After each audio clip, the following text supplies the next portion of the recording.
May 53 BC, Mesopotamian desert, Nearchai. Picture this, it's early May in the year 53 before Christ, and 42,000 Roman soldiers are marching across an endless sea of burning sand somewhere in northern Mesopotamia, near the ancient city of Carrhae. The temperature is climbing past 100 degrees. The men haven't seen water in hours.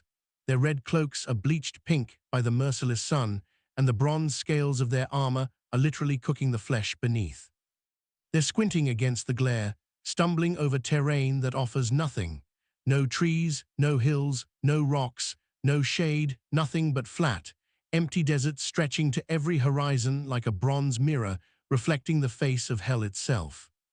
Leading them is Marcus Licinius Crassus, 62 years old, the wealthiest man in Roman history, the man who crushed Spartacus's slave rebellion, the man who bought half of Rome with gold extracted from fire-ravaged properties he'd purchased for pennies while the city burned.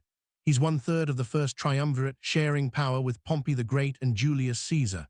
But here's the thing that's eating him alive. Pompey conquered the East. Caesar is conquering Gaul. And Crassus has conquered. Tax collection. He needs military glory. He needs a triumph. He needs to march through Rome's streets with enemy kings in chains while the people shower him with flowers and chant his name. So he's invaded Parthia, the vast empire that controls everything from the Euphrates River to India, with 7 legions, 4,000 cavalry, and 4,000 light infantry. He's hunting King Orod's II and his army, desperate to force a decisive battle that will make him immortal. What Crassus doesn't know, what his sweat-soaked, heat-sick soldiers don't know, is that they're not hunting anything. They're being hunted, and in less than 6 hours, they're going to die in one of the most one-sided military slaughters in recorded history, a massacre so complete, so perfectly executed, that it will haunt Rome for generations and prove that sometimes the greatest army in the world can be destroyed without the enemy ever getting close enough to smell their breath. The empire that Rome feared to name. Let's back up and understand what brought these 42,000 men to this hellish place, because this isn't just a story about one bad day. This is about the collision of 2 superpowers, 2 completely different ways of war, and one man's toxic combination of greed and ego. By 53 BC, Rome controlled the Mediterranean world. They'd beaten everyone: Greeks, Carthaginians, Gauls, Germans, Egyptians, everyone. The Roman legionary was the most feared soldier on earth. Heavily armored, superbly disciplined, trained to fight in tight formations with short swords and massive shields, they were a human threshing machine that ground down every enemy they faced. They didn't just win battles, they systematically annihilated entire peoples. But to the east, beyond the Euphrates River, lay something Rome had never really faced: the Parthian Empire.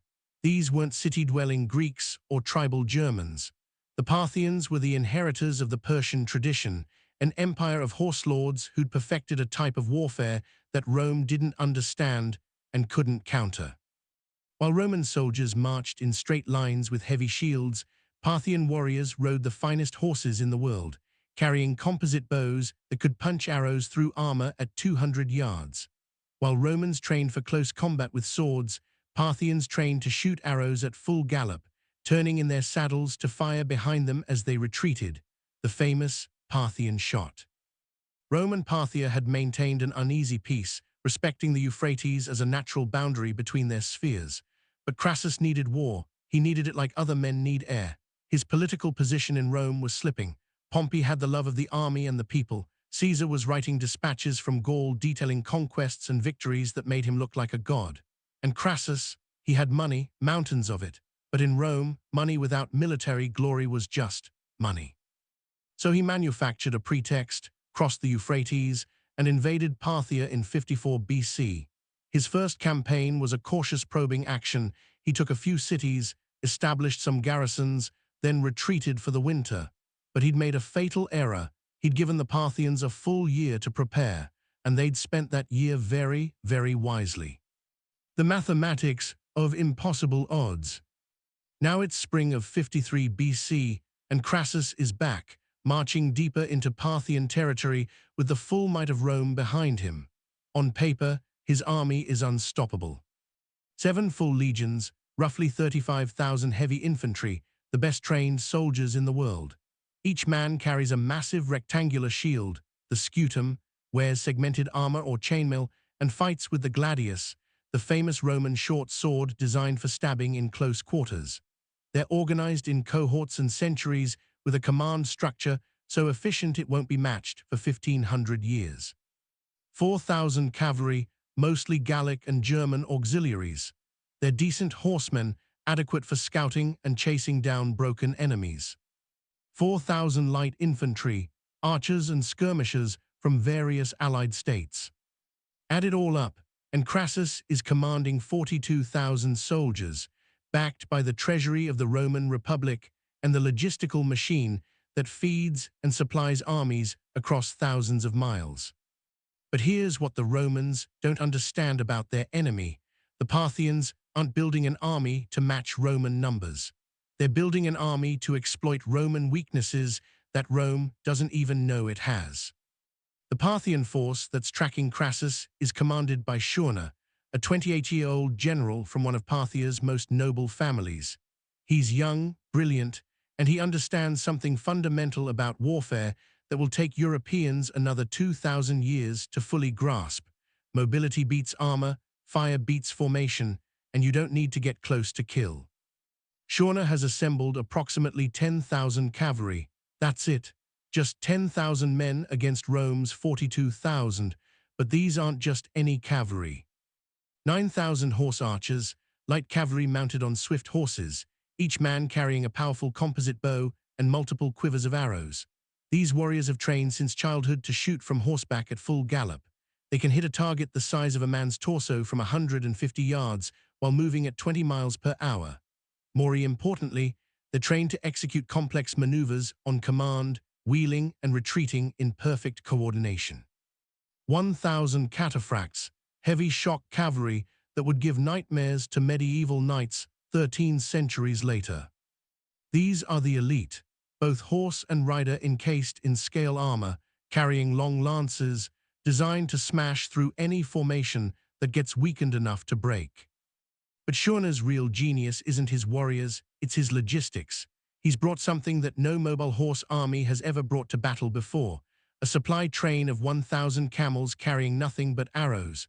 Not food, not water, not tents, just arrows, hundreds of thousands of them, maybe 1 million. And this detail, this one seemingly minor logistical decision, is what will transform a battle into a massacre. Think about what this means. Traditional horse archers were limited by how many arrows they could carry, maybe 30 or 40 per man.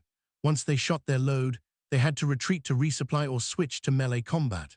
But Surena's men will be able to shoot continuously for hours, maybe all day, with fresh supplies being brought up on camelback while the battle rages. It's the ancient equivalent of unlimited ammunition, and the Romans have absolutely no idea what's coming. The decision that doomed 40,000 men. The smart way to invade Parthia, and Crassus had been advised of this by multiple people who actually knew the region, was to follow the Euphrates River north.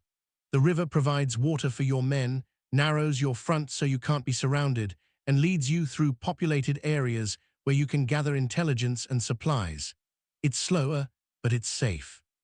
Crassus chose a different route, straight across the desert, following a local Arab chieftain named Ariamnes, who promised to lead him directly to the Parthian army for a quick, decisive battle.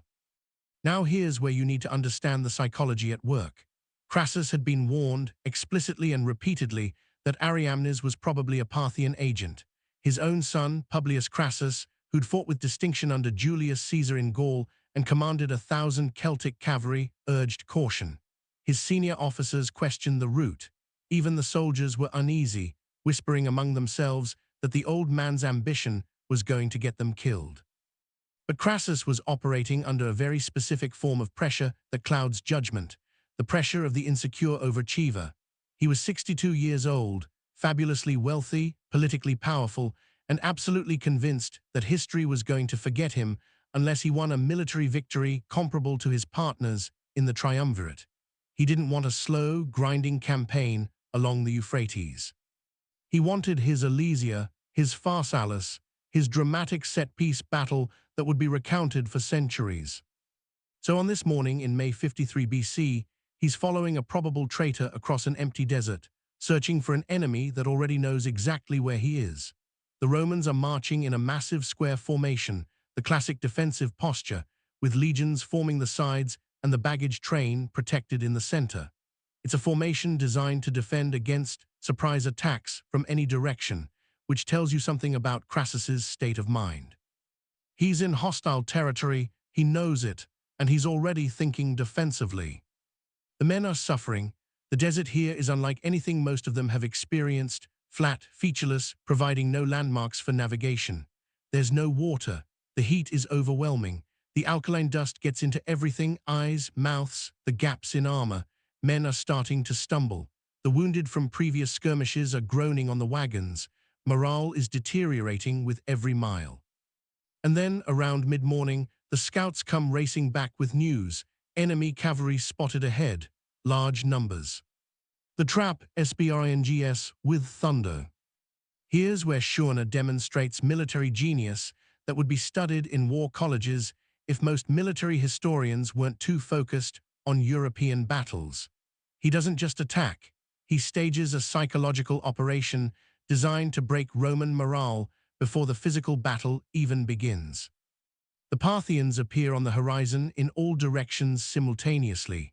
The Romans, already in their defensive square, watch as 10,000 horsemen materialize out of the shimmering heat like demons conjured from the desert itself. And then Surena plays his first card, the sound.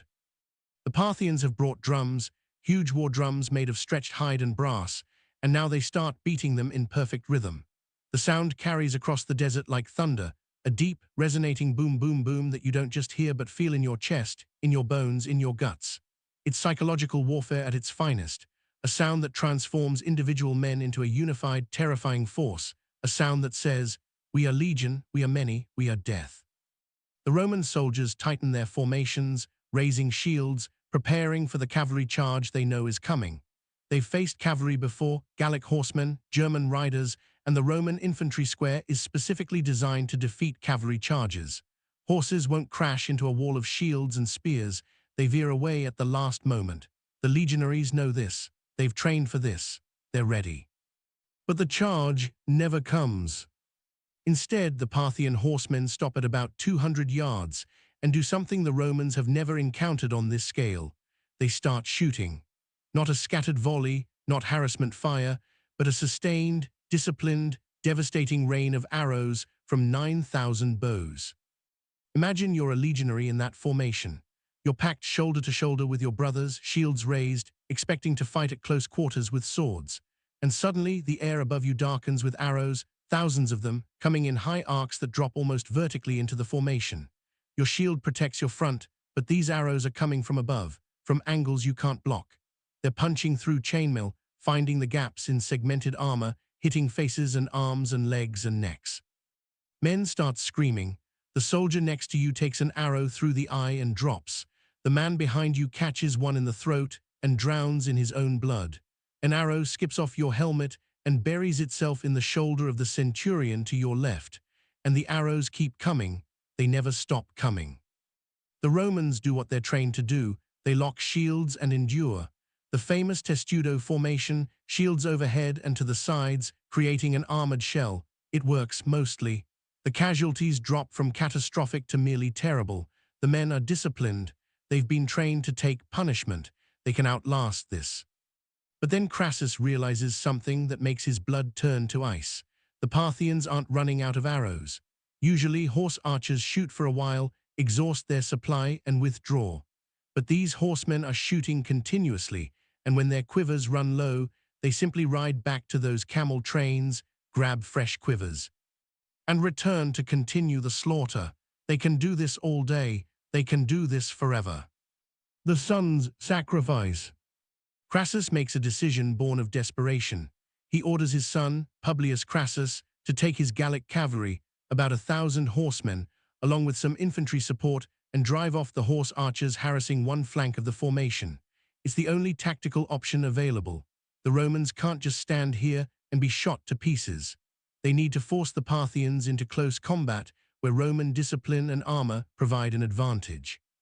Publius is 20-something, brave to the point of recklessness and beloved by his men. He fought alongside Julius Caesar in Gaul, leading cavalry charges that broke German tribes. He's everything his father wishes he could be: young, heroic, unspoiled by politics and greed. And now Crassus is sending him to do what seems like a simple job: chase off some horse archers. Publius leads his force out of the main formation at full gallop, and the Parthians do exactly what he expects. They retreat. The horse archers wheel away from the charging Gauls, shooting back over their shoulders as they go, executing the famous Parthian shot, but they're fleeing. Publius and his men chase them, breaking away from the main Roman army, pursuing across the empty desert. And here's where Surena springs his trap within a trap. The horse archers lead Publius about a mile from the main Roman formation, just far enough that he's isolated, just far enough that help can't reach him quickly. And then they stop retreating. The entire Parthian force suddenly wheels and stands its ground, and Publius realizes with sick horror that he's been baited. Those weren't fleeing archers, they were bait. And now, flooding toward him from behind a rise in the ground that he couldn't see, come the Cataphracts. Think about seeing those for the first time. 1,000 horsemen completely encased in scale armor that gleams like fish scales under the sun. The horses are armored too, creating the impression of mechanical beasts rather than living animals. They're carrying lances 12 feet long, designed to skewer multiple men in a single charge. They're moving in perfect formation, building speed, and they hit Publius's force like a bronze tsunami. The Gallic cavalry tries to fight, they really do, but cavalry against cataphracts is like paper against scissors. The Parthian lances punch through shields, through armor, through bodies. Men are lifted off their horses and thrown to the ground. The formation shatters. Publius orders his men to dismount and form an infantry square. It's the right tactical decision, the last chance for survival. His Gauls and the Roman infantry with him lock shields and present a bristling wall of spears. The cataphracts can't break that, but the horse archers can certainly kill it. They surround Publius's force at close range and shoot into them like target practice. Arrows pour into the formation from every direction. The men are packed so tightly that every arrow hits flesh. Publius himself takes an arrow through the sword arm. He can't fight, can't defend himself, can't even die heroically in combat. His men are being butchered around him, screaming for relief that isn't coming, begging for someone to end it. Publius, watching his men die because he led them into this trap, orders his shield-bearer to kill him. The man runs him through with a sword, a mercy killing, the only mercy in this entire disaster. The Parthians butcher the survivors, decapitate Publius, and mount his head on a spear. Out of the 1,000 cavalry and infantry support that rode out with Publius Crassus, approximately 500 are killed immediately. The rest scatter and try to fight their way back to the main Roman formation. Most of them don't make it. The afternoon of arrows. Back at the main Roman formation, Crassus and his remaining troops have heard the sound of battle from Publius's position and have been trying to march toward it to provide support. But they're moving at the pace of heavy infantry across open desert while being constantly harassed by Parthian arrows. It's agonizingly slow, and by the time they get anywhere close, the battle is already over. And then the Parthians appear with Publius's head mounted on a spear, parading it in front of the Roman lines so every soldier can see what happened to their young commander. This is the moment when the battle transforms from a tactical defeat into a psychological collapse. The men know that Publius was loved by his father, that he was their best cavalry commander, that he represented hope for victory. And now he's dead, his head bobbing on a Parthian spear, his eyes still open in death's surprise. Crassus sees his son's head, and according to Roman historians, his face turns to stone. He doesn't break down, he doesn't weep. He rides among his men, telling them to reserve their grief for Rome's loss, that he alone will bear the sorrow of a father. It's meant to inspire them, to show strength in the face of disaster.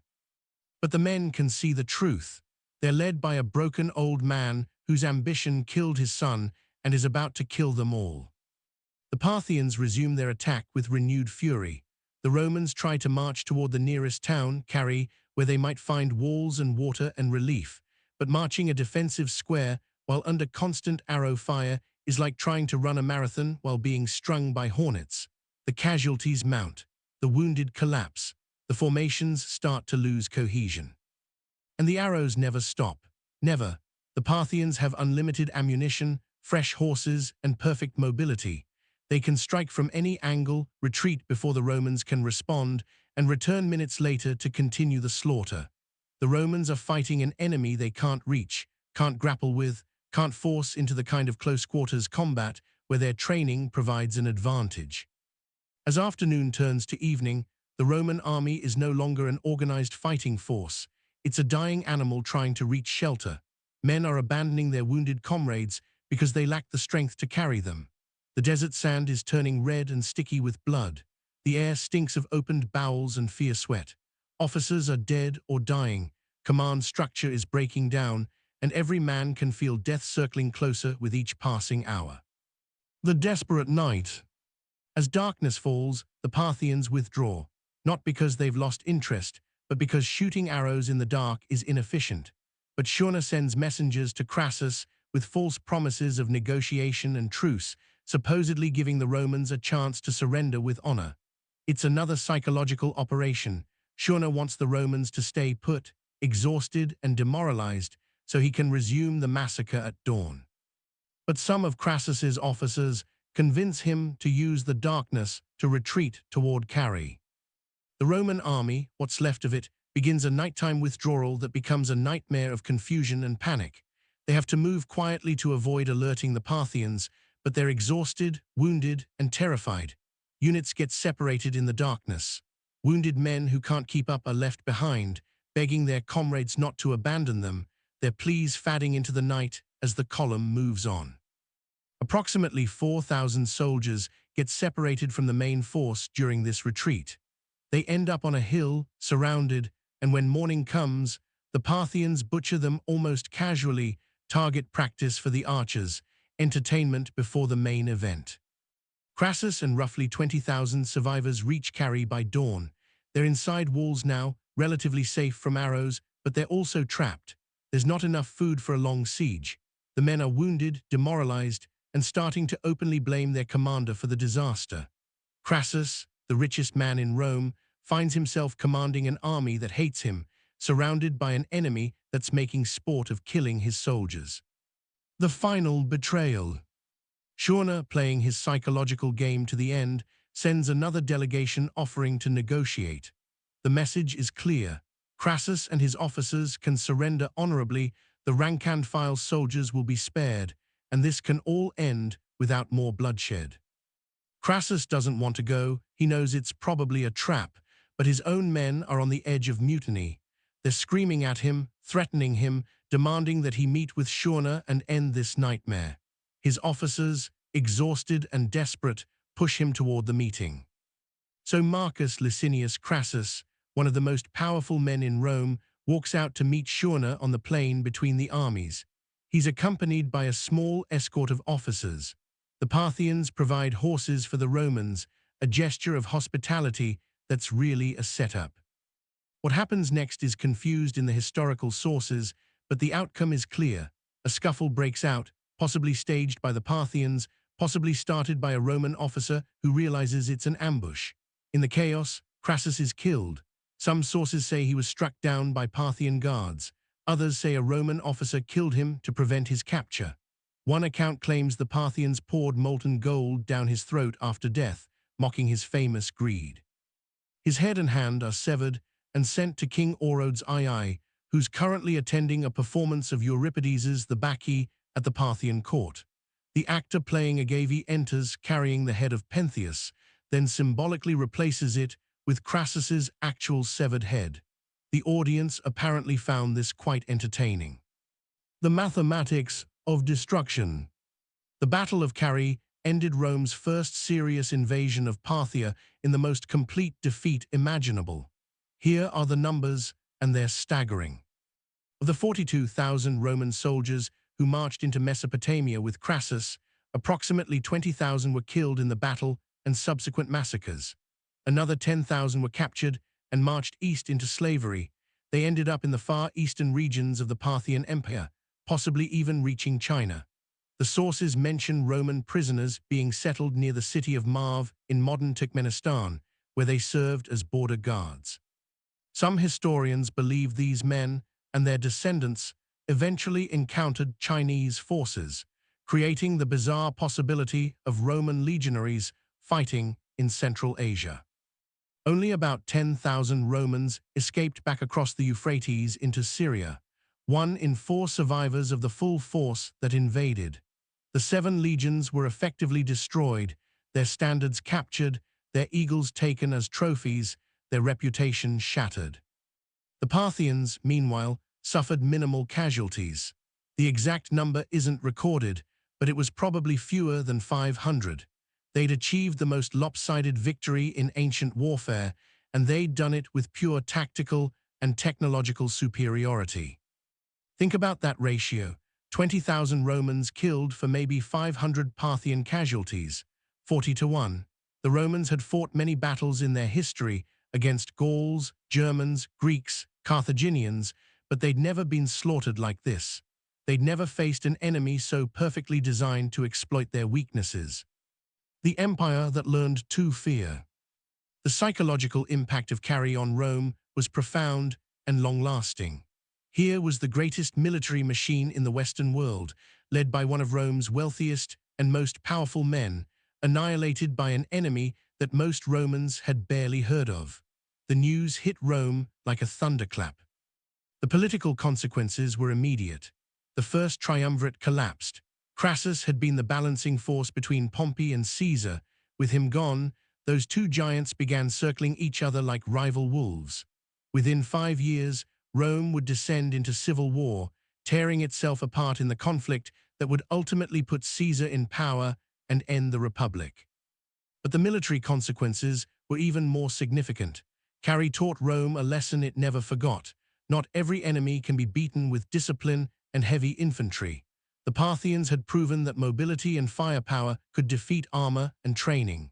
Rome would spend the next century trying to adapt its military to counter the Parthian threat, with limited success.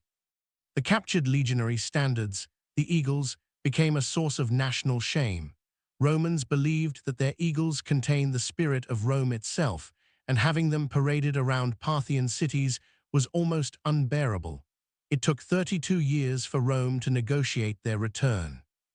Augustus Caesar, the first Roman emperor, made recovery of the Carrhae eagles a top diplomatic priority, and when he finally got them back in 21 BC, he presented it as a major victory despite not having fired a single arrow to reclaim them. For centuries after Carrhae, Rome approached Parthia with extreme caution. There would be other conflicts. Trajan briefly conquered Parthian territory in 116 AD, and other emperors would campaign there, but Rome never fully conquered Parthia. The empire that had rolled over every other opponent it faced never managed to subjugate the horse lords of the East. The Lessons, written in blood. If you're looking for lessons from Carrhae, they're written in the blood of 20,000 Roman soldiers. Know your enemy. Crassus invaded Parthia with almost no intelligence about how the Parthians fought. He assumed they'd be like other cavalry forces Rome had faced, useful for harassment, but easily defeated by heavy infantry. He was catastrophically wrong. The Parthians had developed a system of warfare optimized for their terrain and culture, and Rome walked into it blind. Terrain matters. The flat, open desert was perfect for Parthian cavalry and suicide for Roman infantry. A competent commander would have chosen battleground that favored his forces' strengths: broken terrain where cavalry couldn't maneuver, areas near water sources, regions where he could use defensive structures. Crassus chose none of these things. He let his enemy choose the battlefield. Technology determines tactics. The composite bow and the camel supply train were the key technologies that enabled Surena's victory. Without unlimited arrows, the Parthians would have been forced into close combat where Roman armor and discipline provided advantage, but with continuous arrow supply, they could kill from a distance indefinitely. Rome had no technological counter to this. Their shields couldn't protect against arrows coming from all angles, their armor couldn't stop direct hits, and they had no comparable ranged weapons. Logistics win wars. Surena's camel train doesn't sound dramatic, but it was more important than his cavalry. The decision to bring 1,000 camels loaded with arrows, nothing but arrows, was the difference between harassment and holocaust. It's a lesson that military commanders would have to relearn over and over through history. The army with better supply chains wins. Hubris kills. Crassus's entire campaign was driven by personal ambition rather than strategic necessity. Rome didn't need to conquer Parthia. There was no existential threat, no urgent reason for war. Crassus needed glory, and 42,000 men paid the price for one old man's ego. He ignored advice, dismissed warnings, trusted obvious traitors, and made decision after decision based on what would make him look good rather than what would keep his men alive. Mobility beats static defense. The Roman testudo formation was a masterpiece of defensive engineering, a mobile fortress of shields that could shrug off most attacks. But against an enemy that could shoot continuously from every direction while staying out of reach, it became a trap. The Romans couldn't advance without breaking formation, couldn't retreat faster than their slowest man, couldn't force the enemy to fight on Roman terms. They were locked in place, while death circled them like a shark. The shadow of Carrhae. The Battle of Carrhae haunted Western military thinking for centuries, though many European historians have downplayed it in favor of more heroic Roman victories. There's something uncomfortable about Carrhae. It doesn't fit the narrative of Roman invincibility, of Western military superiority, of civilization defeating barbarism. Instead, it shows a sophisticated Eastern power using advanced technology and brilliant tactics to absolutely destroy a Roman army. Military historians who focus on European warfare often treat Carrhae as an anomaly, a fluke, or the result of Crassus's incompetence. But that's missing the point. Surena's victory was the product of careful planning, technological innovation, and tactical brilliance. The Parthians didn't win because Crassus was stupid, though his mistakes certainly helped. They won because they developed a military system perfectly adapted to their circumstances. The lessons of Carrhae would echo through military history. The Mongols would use similar tactics to conquer most of the known world 12 centuries later, combining mobility and archery to destroy armies that outnumbered them. Horse archers remained dominant in Central Asian warfare until the development of reliable firearms.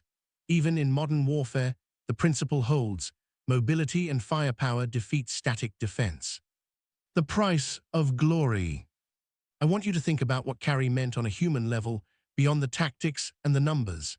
Imagine you're a Roman legionary who survived, one of the 10,000 who made it back to Syria. You watched 20,000 of your brothers die over 2 days of horror. You saw men you'd served with for years taken down by arrows, screaming for help you couldn't give. You watched your commander's son's head paraded on a spear. You left wounded friends behind in the desert because you didn't have the strength to carry them. And for what? For one old man's desperate need to be remembered as a conqueror. For Crassus's hunger for glory that would equal his hunger for gold. For political rivalry with Pompey and Caesar that had nothing to do with the security of Rome or the welfare of its people. The survivors of Carrhae carried that knowledge for the rest of their lives. They'd been sacrificed not for Rome's survival, not to defend their homes, not for any noble cause, but to feed the ego of the richest man in the Republic. Some of them probably went home and tried to rebuild their lives, haunted by the screams of dying men and the whistle of arrows. Others ended up slaves in Parthia, spending their remaining years guarding the eastern borders of the empire that had destroyed them, speaking Latin to each other while watching for Chinese raiders from the east, a surreal fate for men who'd marched west from Rome expecting glory. The verdict of history. History has not been kind to Marcus Licinius Crassus. While Pompey and Caesar are remembered as great generals, Crassus is remembered as the fool who led 7 legions to destruction in the desert. His wealth is forgotten.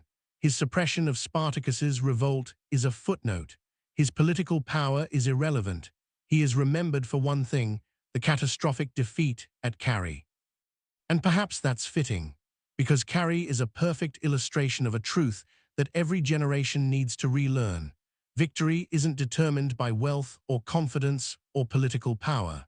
It's determined by preparation, understanding your enemy, choosing your ground carefully, and having the humility to listen to advice from people who know better than you. Crassus had none of these things. He had money and ambition and the arrogance to believe that was enough. And in the burning desert near Carrhae, he learned, too late, that it wasn't. The Parthian arrows that fell like rain on those Roman legions carry a message across 2,000 years. Hubris has a price, and that price is always paid in blood. The blood of soldiers who trusted their commander to know what he was doing, who believed their discipline and training would be enough, who died slowly in the desert heat while their killer circled just out of reach, untouchable and unstoppable. That's the legacy of Carrhae, not the tactics, not the technology, not even the geopolitical consequences. The real lesson is simpler and more terrible. When leaders pursue glory without wisdom, it's always the soldiers who pay. The mathematics are always the same. One man's ambition equals thousands of men's lives. And in May of 53 BC, Marcus Licinius Crassus proved that equation with perfect, tragic clarity.